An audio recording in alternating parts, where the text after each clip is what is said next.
आप सभी को मेरा पावन नमस्कार, प्रणाम, जय श्री माता जी। सभी को पता है कल से सावन का जो सोमवार लगा हुआ है वो कितना महत्वपूर्ण है।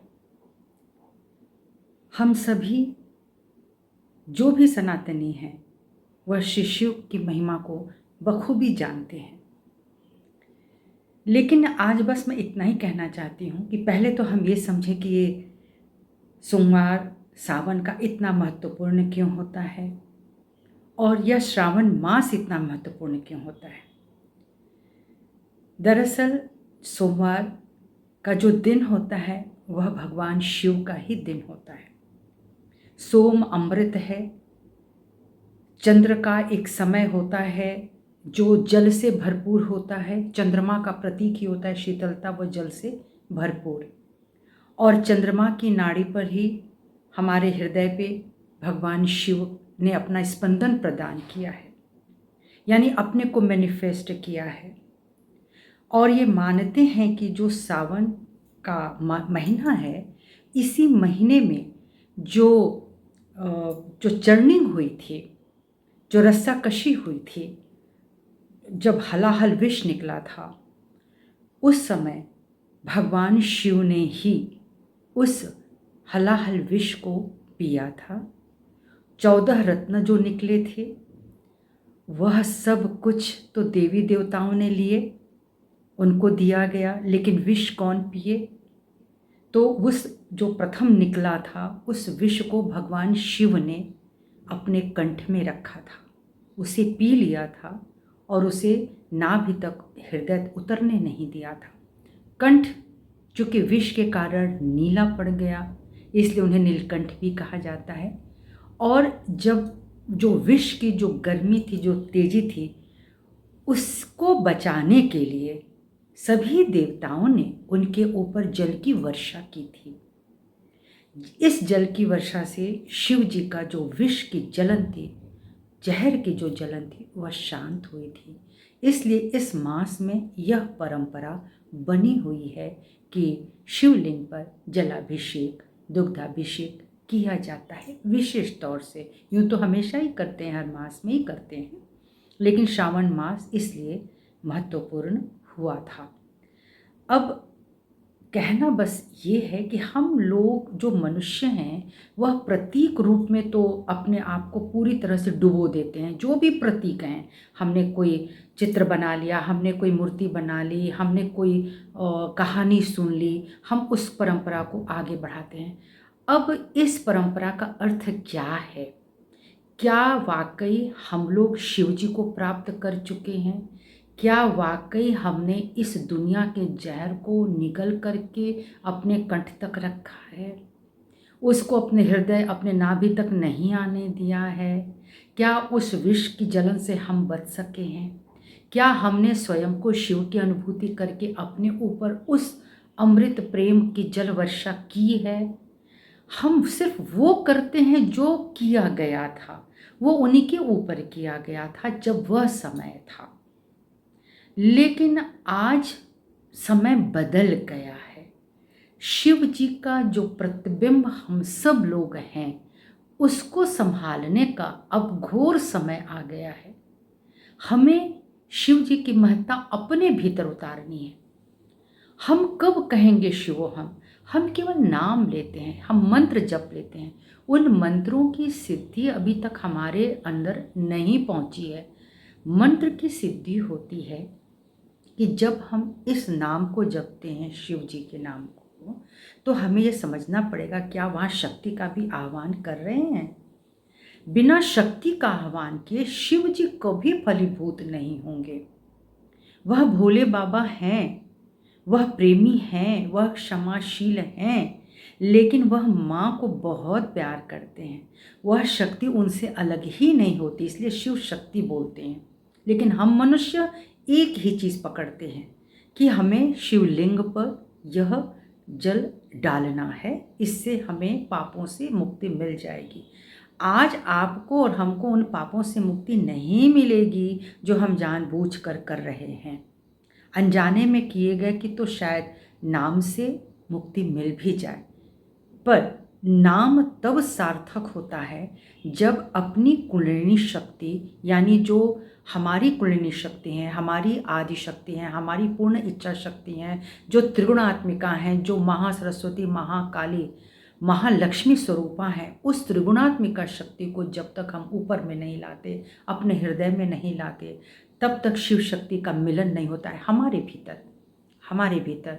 नहीं तो श्री सदाशिव आदि शक्ति का स्थान सहस्त्रार हमारा है, लेकिन उनकी प्रचिति हमारे भीतर तब तक नहीं होती है जब तक कि कुंडलिनी माँ का जागरण, यानी उनके द्वारा षड चक्रों का पुनः भेदन मोती और धागे की तरह अगर न किया गया और उनका स्थान हमारे हृदय तक नहीं आया, तो वहाँ शिव शक्ति का मिलन नहीं होता। और हम सब जानते हैं शक्ति का अर्थ है जो बड़ी ई लगती हैं, वह आद्य शक्ति हैं। जब वह शिव जी से जुड़ती हैं, वह ऊर्जा, आदि ऊर्जा, तब जाकर शिव शक्ति का मिलन हमारे हृदय पे होता है। यह हमारे भीतर घटित होता है, उसकी एक ऊर्जा होती है, उसका चैतन्य होता है, हमारा हृदय प्रसन्न होता है, और तब जाकर के हमको लगता है कि हमारी यह शक्ति फलीभूत हो गई। हमने अपनी आत्मा को समझ लिया, हमने भगवान शिव को समझ लिया, हमने माँ आदि शक्ति को समझ लिया। जब इसकी प्रचिति अंदर होती, अनुभूति अंदर होती है, केवल पठन पाठन से या केवल श्रवण मात्र से भी ये नहीं मिलता है। यह अपने अंदर घटने वाली होती है। जब घटित हो जाती है तब हमको इसका महत्व समझ में आता है।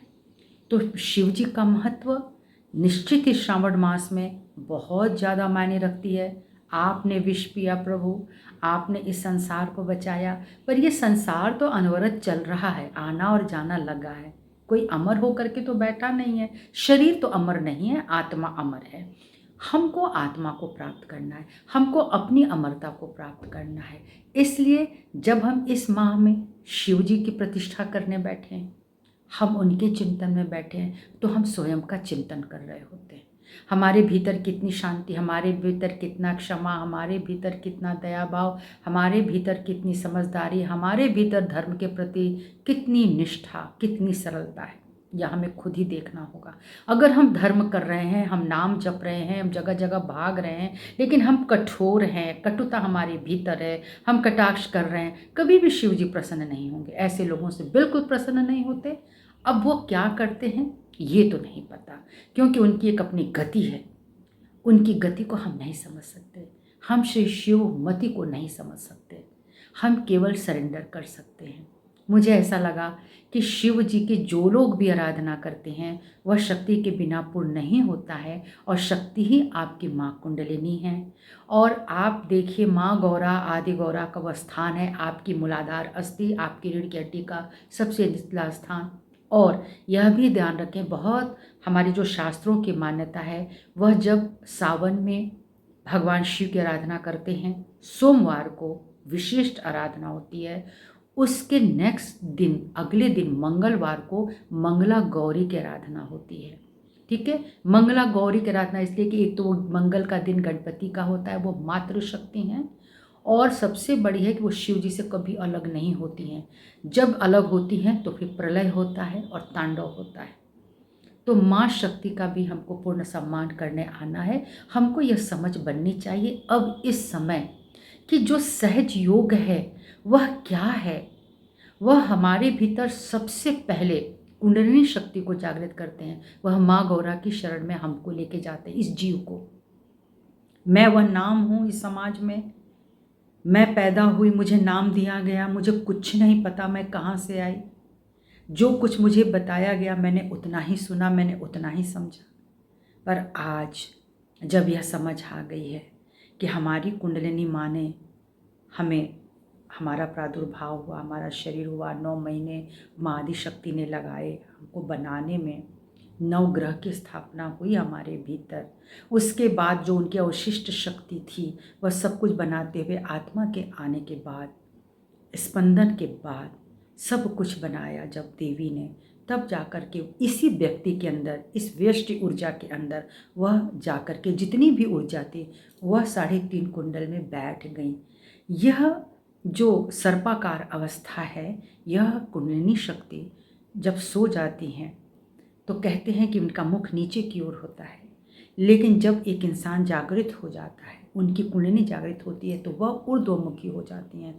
ऊर्ध्वमुखी होकर के वह पुनः उन विशिष्ट चक्रों को जोड़ने लगती हैं जो अभी आधे अधूरे दोनों नाड़ियों पर बिखर से जाते हैं उनकी ऊर्जा। तब वह मध्य से उनको लेकर समेटना शुरू करती हैं, तो हमारी ईड़ा, पिंगला और सुषुम्ना समेटी जाती है उनके द्वारा, संतुलित की जाती है उनके द्वारा। तब वो हमारे स्वाधिष्ठान नाभि को पुष्ट करते हैं। वह हमको बताते हैं कि ये कौन है देवी देवता, क्या है इनका महत्व हमारे भीतर। बाहर से तो इंसान ने बहुत कुछ जान लिया, अपने भीतर जा कर के इस चीज़ को प्राप्त करना बहुत ही मुश्किल था। लेकिन परम पूजनीय श्री माता जी निर्मला देवी ने इसे बहुत ही सहज कर दिया। इसलिए कई लोग सहजयोग के बारे में बस इतना ही जानते हैं, यहाँ कुंडलिनी जागरण होता है जो श्री माता जी ने किया है, लोग सुनते हैं, उनको बहुत अच्छा लगता है, उनके हाथों में भी स्पंदन आता है, उनके सिर पर भी स्पंदन आता है, वह स्वीकार भी करते हैं कि उन्हें बहुत शांति मिली। और वास्तव में श्री आदि शंकराचार्य और मार्कंडे जी की बातें यहाँ सफल भी हो गई। वो कह देते हैं, स्वीकृति प्रदान कर देते हैं, पर वहाँ ठहरते कितने लोग हैं? हजारों में कोई एक होगा, कई हजारों में कोई एक होगा। मैं तो कहती हूँ, आप विश्वास करें कि मेरे द्वारा श्री माता जी ने लाखों लोगों को आत्म साक्षात्कार दिलवाया है, उसके प्रमाण हैं। लेकिन कितने लोग आए सहज में, कितने लोग इसको समझे? कई लोगों को ये भ्रांतियां होती हैं कि हम देवी देवता को छोड़ चुके हैं, हम श्री माता जी को पूछते हैं। सबसे पहले मैं ये बता दूं कि सनातन की परंपरा होती है गुरु भक्ति। गुरु के बिना ज्ञान नहीं मिलता है। गुरु गोविंद दो खड़े काके लागू पाए, बलिहारी गुरु आपने गोविंद दियो बताए। सब पढ़ा हम लोगों ने, कितना समझा? अब गुरु की तरफ वो भाग रहे हैं जो बिल्कुल कच्चे लोग हैं, जो दिमाग से भी कच्चे हो गए हैं। वो केवल अपनी एक नाड़ी से, अपने माँ काली की नाड़ी से, भक्ति की नाड़ी से उठना शुरू करते हैं और यहाँ वहाँ जाकर के गिर पड़ते हैं। उनको ये नहीं पता कि हमारे भीतर ये मेरा दाहिना हिस्सा है जो आपको बायां नजर आ रहा होगा कैमरे की उल्टे की वजह से। तो मैं अपना दाहिना हाथ उठाती हूँ, इस दाहिना भुजा में जो शक्ति होती है, जो आत्मा शक्ति होती है, जो विजयी शक्ति होती है, जो कर्म शक्ति होती है, वह भगवान श्री हनुमान जी की वजह से होती है, माँ सरस्वती की कृपा से होती है। लेकिन जब माँ सरस्वती की कृपा ही नहीं होगी तो हम अंधाधुंध कहीं भी जा करके अपना सिर पटक सकते हैं। जब माता सरस्वती की अंदर से कृपा बनती है, जब अंतर चक्षु खुलता है, अंतर ज्ञान बढ़ता है, तब भगवान हनुमान से पवित्र शक्ति बनती है जो ये पहचानती है कि भक्ति कहाँ पर की जाए। हमें जब ये समझ में आ गया कि हम लोग लाख जगहों पे ढूंढ करके, दर्शन करके, तीर्थ यात्रों पे भटक कर जाकर के भी हमने अपने आप को प्राप्त नहीं किया। हम जा रहे हैं अपने आँखों के दर्शन के लिए, अब थोड़ा अपने हृदय को भी अच्छा लगता है। वह शक्तियाँ तो हैं, मैं बारंबार प्रणाम करती हूँ, पर उन शक्तियों का जागरण हमारे भीतर नहीं होता। आज अगर हम वैष्णो देवी की यात्रा कर रहे हैं तो हमारी नाभि शक्ति अत्यंत शक्तिशाली हो जानी चाहिए, क्योंकि वो वैष्णवी शक्ति हैं। माँ दुर्गा जी के मंदिर में हम जाते हैं तो आज हमारा हृदय इतना मजबूत हो जाना चाहिए कि सारे राक्षसों का, विकृत मानसिकताओं को हम नष्ट कर सकते हैं। नहीं हुआ। इसी तरह से हर देवी देवता का अपना एक स्थान है, हमारे शरीर में उन्हें चुन चुन कर स्थापित किया गया है। आज हर जगह भगवान बुद्ध की तस्वीर नज़र आती है। मैंने महसूस किया, घर घर में भगवान बुद्ध जी की तस्वीर नज़र आती है। कभी भी हमने जाना कि भगवान बुद्ध जी ने कभी भी ईश्वर की बात नहीं की, लेकिन आज हम मानते हैं क्योंकि उन्होंने अपनी बात करी, आत्मा की बात करी। पहले स्वयं को प्राप्त कर लो, यही श्री माता जी बता रहे हैं। भगवान हैं, उनसे ही दुनिया चल रही है, उनके सारे स्वरूप हैं। तुमने कहाँ देखा?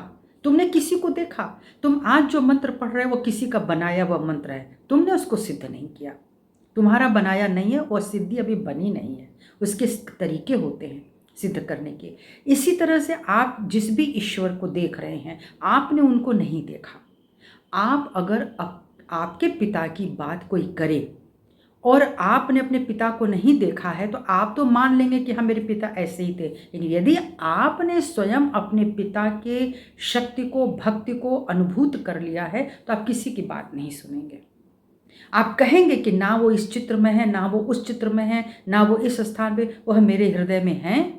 मुझे उन्होंने पैदा किया, मुझे उन्होंने पाला और आज भी वो मुझे संवार रहे हैं, मुझे बना रहे हैं, तो उनकी शक्ति मेरे हृदय में है।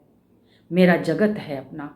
तो इस आत्मा के साथ उसका एक जगत आता है जीव का, उसको पहचानना बहुत ज़रूरी होता है, तो फिर भटकन समाप्त हो जाती है। उसी को पहचानने के लिए अपनी कुंडलिनी का जागरण बहुत ज़रूरी है। जो लोग अभी भी नहीं समझ पा रहे हैं वह बहुत बड़ी भ्रांति में हैं, गलती में हैं। आप खुद को तो प्राप्त कीजिए। कोई नहीं कह रहा, लोग कहते हैं आप श्री माता जी की पूजा करते हैं। हम पूजा क्यों करते हैं? हमें उनमें से क्या मिला है, क्या दिखा है? सभी ऐसे लोग हैं जो बहुत अच्छी अच्छी जगहों पे हैं, समझदार हैं, सरल हैं, उन्होंने इसको समझा है और यह कोई एक जन्म से नहीं मिला है, मिला तो अनेकों जन्मों के प्रयास से है। लेकिन मुझे बहुत आश्चर्य होता है कि बहुत अच्छे लोग भी हैं जो इसको समझने की कोशिश ही नहीं कर रहे हैं। वो सनातन का ढोल पीटते हैं, उन्होंने ईश्वर को नहीं देखा है, लेकिन वो 4 चित्र लगा करके, वो अगरबत्ती जला करके, मोमबत्ती जला करके, दीपक जला करके वो ये समझ जाते हैं कि बस यहीं पे भगवान है। उनके भीतर वो कहाँ है? वह दीपक वहाँ जला कि नहीं? वह उस मेधा में आया कि नहीं? वह समाधि बनी कि नहीं? जब वो समाधि बनती है तो तुम निर्विचार हुए कि नहीं? तुम सरेंडर्ड हुए कि नहीं? जो सरेंडर्ड होता है, जो समर्पित होता है, वो फिर कोई विचार नहीं करता है। जो तुमने दिया, जैसा दिया, सब सही है। यहाँ इफ बट नहीं लगता। आज अपनी मर्जी से जो मुझे अच्छा लगा वह मैं स्वीकार करूँ, जो मुझे अच्छा नहीं लगा वह मैं अस्वीकार कर दूँ। बस यही मुझे कहना है। जब तक आप शिव को नहीं प्राप्त करेंगे अपने भीतर, चाहे आप कांवड़िए बने हों, चाहे आप लाख मंदिर जाते हों, आप जल चढ़ाते हों, चढ़ाएं। शायद अभी आपका यही समय है। आप अपनी कक्षा की पहली, दूसरी, तीसरी सीढ़ी पर ही खुश रह रहे हैं। आपको आत्मज्ञान ही नहीं बनना है। तो जो आत्मज्ञानी होगा वह बाहर की भटकन छोड़ेगा, वह भगवान बुद्ध होगा, वह बोधित्व में जाएगा, वह महावीर बनेगा। तो बाहर की भटकन से नहीं होना है। आप दर्शन करें। इस पृथ्वी पर अनेकों ऐसे स्थान हैं जो स्वयंभू हैं, जहाँ पे दर्शन कर लेना चाहिए, पर उस दर्शन के बाद उसे आत्मसात करना चाहिए, उसका आत्मबोध होना चाहिए, उसकी प्रचिति होनी चाहिए। अगर हम गए और देख करके चले ही आए तो क्या हुआ? यही समझाना है। कम से कम सावन का महत्व समझें, सोमवार का महत्व समझें, इस दिन के मंगलवार का महत्व समझें और नए सिरे से इसको समझने की कोशिश करें कि वह दुग्ध, वह जल, वह स्निग्धता मुझे अपने भीतर उतारनी है। अपना बायां हिस्सा जल है, अपना दायां हिस्सा सूर्य है। सूर्य हमको ऑक्सीजन प्रदान करता है। बायां जो है हाइड्रोजन है। तो हाइड्रोजन के 2 परमाणु जब ऑक्सीजन के साथ मिलते हैं तब जाकर के एक जल की प्राप्ति होती है। यानी बुद्धि का जो प्रकाश है, जिसको हम विवेक कहते हैं, और जो हमारी भक्ति है विवेकवान होती है, तब जाकर के हमको अपनी सुषुम्ना नाड़ी पर होने की एक व्यवस्था जो है बन जाती है। बिना कुंडलिनी जागरण के कोई मनुष्य कह ही नहीं सकता है कि मैं सुषुम्ना पर हूँ, हो ही नहीं सकता है, क्योंकि आपकी एक चेतना अधर में लटकी हुई है, हृदय तक भवसागर के ऊपर रुकी हुई है। दूसरी चेतना नीचे से बार बार उछाल मारती है, वह भी भवसागर के नीचे तक रुक जाती है। बीच का जो गोला है वह भवसागर बना हुआ है, वहाँ प्रचिति आपकी अपनी ही नहीं है, जबकि उस भवसागर में अनेकों गुरु विद्यमान हैं। बार बार उन्होंने समझाया, एक एक शब्द लेकर के सबने अपनी व्यवस्था करी है, उसको पकड़ लो, उसको मंत्र बना लो। और जब आप ये मंत्र बना लेते हैं आप स्वयं सिद्ध हो जाते हैं। मंत्र सिद्ध होते हैं। मंत्र सिर्फ 108 नाम से सिद्ध नहीं होते हैं। उस 108 नाम में सोचती हूँ कि वो 108 नाम 1008 नाम क्यों कहे गए? यानी कोई तो ऐसा नाम होगा जहाँ आप कनेक्ट हो जाएंगे। नहीं तो आप बोलते रहेंगे, मस्तिष्क बोलता रहेगा, जुबान बोलती रहेगी, लेकिन जो संबंध है कुंडलिनी का उस मंत्र के साथ, वह कनेक्शन शायद कभी स्पार्क कर जाए। तो आप रटिए 1008 बार, आप रटिए 108 बार। नहीं तो सोचिए नाम क्या है। नाम तो एक बार भी अगर आपने रट लिया और आपका कनेक्शन बन गया तो आपके अंदर तो स्पार्क आ गया, वह चैतन्य आ गया। इसलिए जब पूजा में हम लोग बैठते हैं और बारंबार नाम लेते हैं प्रभु का, इतने बार लेते हैं, वह कोई ऐसी व्यवस्था नहीं है कि बिना उसके इंसान पार नहीं होगा, उसके बिना सिद्ध नहीं होगा, ऐसी बात नहीं है। करना इसलिए पड़ता है कि हम सभी मनुष्य हैं, मनुष्य की अवस्था में हैं। इसलिए इन नामों का अर्थ समझ करके, संज्ञान में लेकर के जब हम करेंगे तो हम उस जगह पे प्राप्त हो जाएंगे। जो उस जगह को प्राप्त हो गया है वह क्या वही करेगा। आपको पीएचडी की डिग्री मिल गई, फिर आप वही थीसिस पढ़ेंगे, आप आगे निकल गए ना। कुल मिलाकर के जो हमारी भक्ति है, जो हमारी शक्ति है, जो हमारा विवेक है, वह आज्ञा चक्र के ऊपर जाके सहस्त्रार में शांत हो जाता है। हमारे सारे क्रियाकलाप शांत हो जाते हैं। मेरी इच्छा जगी मैं ऐसे करूं, मेरी इच्छा जगी अग्नि की, अग्नि करूं, मेरी इच्छा जगी है जल की तो जल से करूं। नहीं है समझ में आ रहा है कि नहीं यह जल यहाँ पूर्ण हो चुका है, मैं शांत हो जाऊं। अगर मुझे लगे कि मुझ में पिता की कमी है, पितृतत्व की कमी है, मुझ में ऐसा दोष आया है या मेरे ऊपर ऐसी प्रताड़ना है पिता की तरफ, पति की तरफ से, पुत्र की तरफ से, यानी जो ह्यूमन बीइंग हैं उनकी तरफ से, तो फिर हमको भगवान श्री राम के शरण में जा कर के उस जगह को बहुत ही व्यवस्थित करना होगा। तो जब हम ये वाला मंत्र पढ़ते हैं, त्वमेव माता च पिता त्वमेव, तो पहले मुझे लगता था कि मैं सिर्फ प्रभु के लिए बोल रही हूँ, लेकिन बाद में मुझे समझ में आया कि तो आत्मा की बात हो रही है। ये आत्मा सब कुछ है, आत्मा ही प्रभु है, आत्मा ही परमात्मा है।